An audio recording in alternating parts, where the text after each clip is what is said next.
The second thing that you want to do as part of your opening is your job as a speaker, and this is very important that you get this, is in the first 3 to 5 minutes, take a group of individuals and make them one solid unit.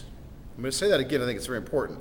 Take a group of individuals and make them one solid unit. So if I'm speaking to a group and I know that they're maybe a little bit hesitant about seeing me, I have to do something that gets them all to act so that if I go this way, they all go this way. And here's one of the things that I've done. Let me give you a little example. When I first started speaking, I was speaking at a real estate investment club up in Buffalo, New York, and I traveled all day to get there. And the speaker introduced me, and here he is. He's spoken all over the country, all over Canada, blah, blah, blah, blah, blah, Bob, Lee, and Eddie. So I walked to the front of the room, and there's like a couple of people going, and I'm thinking to myself, this is going to be a tough crowd.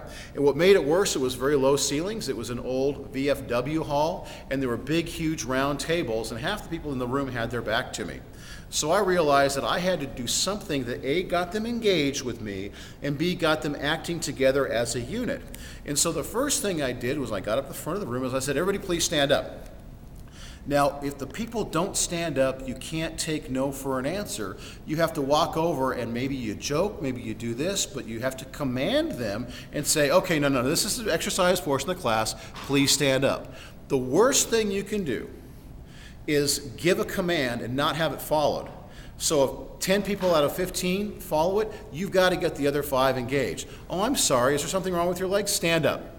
Or tease them or get the people in the crowd with you to get the people to stand up. Now, once the whole room is standing and they all stood up separately because they're a bunch of individuals, ask them a few questions. Maybe get them to interact, which lowers their defenses.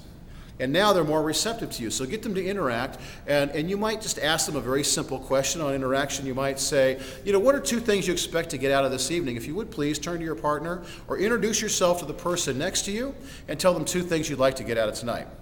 Now, what that does is it sets up expectations on their part, and they realize that other people sitting in the room have the same expectations they do. But what it also does is when they all finish, then you can say to the entire room, if you're ready to have a fantastic night, spend the next 90 minutes changing your life, please sit down.